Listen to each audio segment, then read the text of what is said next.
Okay.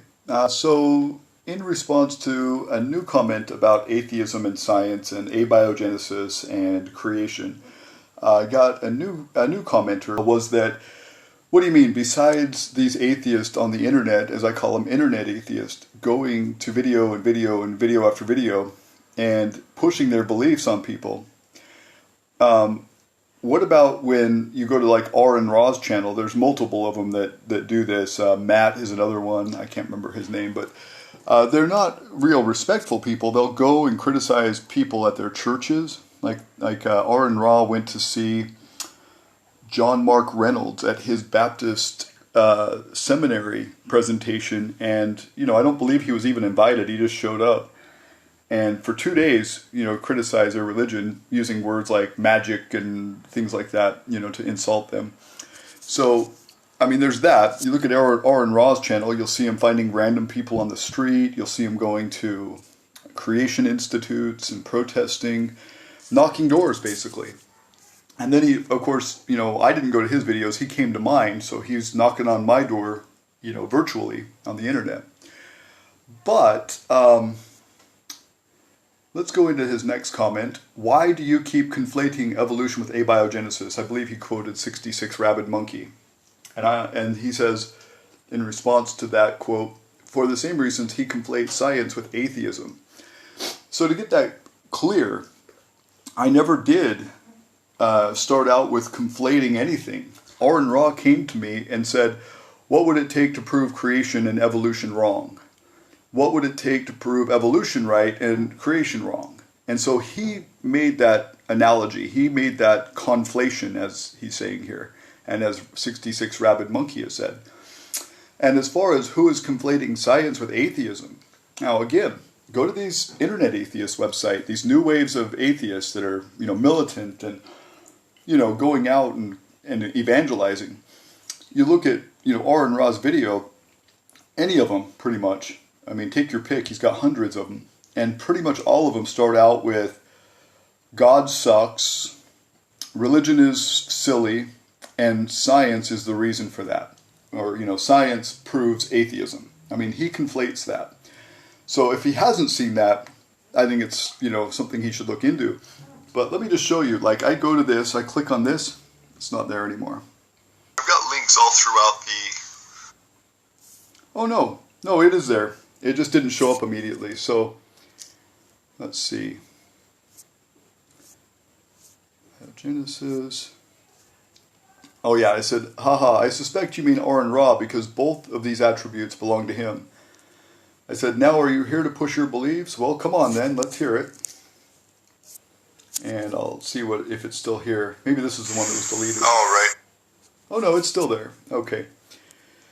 Video caption is hilarious. Yeah, as soon as you find atheists wandering towns and villages going door to door pushing their lack of belief in gods, please do get a video of that. Meanwhile, abiogenesis and evolution have nothing at all to do with atheism.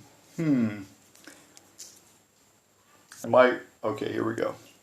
My response is, you mean aside from this new wave of evangelical atheist proselytizing on the internet, well, if you want to see door-to-door atheists who are seriously doing a Mormon missionary-style evangelism, going to private organizations and finding random people on the street to evangelize with atheism, just visit R and Ra's channel.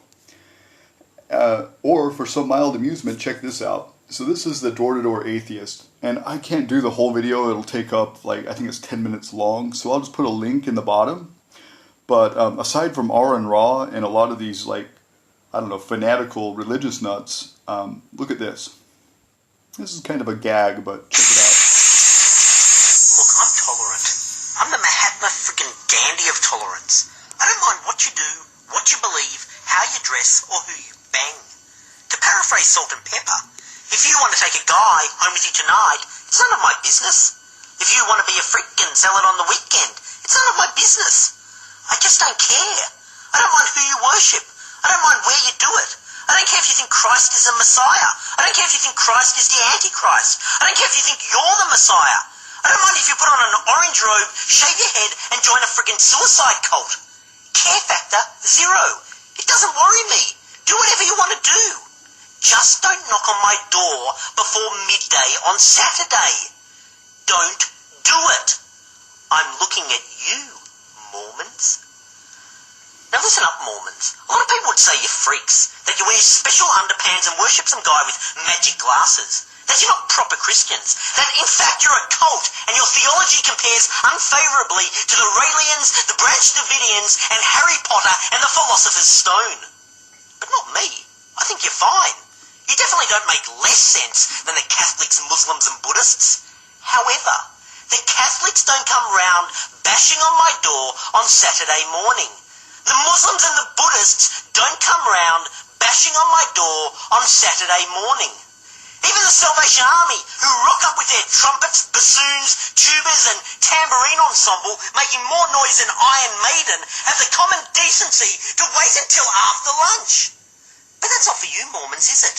You're up bright and perky on Saturday morning after going to bed at 7:30 the night before after watching some Benji movie. Well, I wasn't. Maybe I was out living a little. Maybe I was out till 5 in the morning drinking Kahlua and milk and dancing to Yaz and the plastic population. You didn't think about that, did you? You didn't factor Yaz into your little plan to ring my bell at 8 in the morning? I don't remember that bit in the New Testament where Jesus says unto his flock, go around and annoy the shit out of people by bashing on their door. I must have overlooked Deuteronomy 13:11. Blessed is the man who goes around banging on people's door at all hours of the morning, for he truly is Jesus' little friend. Listen, Mormons, I fear dinkum have put up with your crap long enough. And seeing you Mormons seem to be so open to the concept of door-to-door belief pushing, well, it just got me to thinking. I've come to Salt Lake City, Utah, the world capital of Mormonism, the spiritual home of LDS, or the Church of Jesus Christ of Latter-day Saints. I've got my pamphlets. I've got my copy of Origins of Species. I've got my atheist badge. Let's do some good. As religious door knockers always travel in twos, I thought I'd drag along my director, Craig Melville. Hello, could I take a moment of your time? I'm John and this is Craig, and we'd like to take a moment of your time to talk to you about atheism. Would you be interested in that? Actually, no, probably not. To talk to you about atheism and the way it can change your life? No, thanks though. Basically, what us atheists believe, that the Bible isn't really true, and that it's all just stories. I'm a bishop Oh, really? in the LDS Church. The eldest church. Well, have you ever considered atheism? We believe that the Bible is just made up, and it didn't really happen. Anyway, so there's my point. That's not uncommon for atheists these days. I mean, atheists are becoming very religious and very evangelical. So I'll put a link to the video, to this video that I just showed you in the description. Peace out.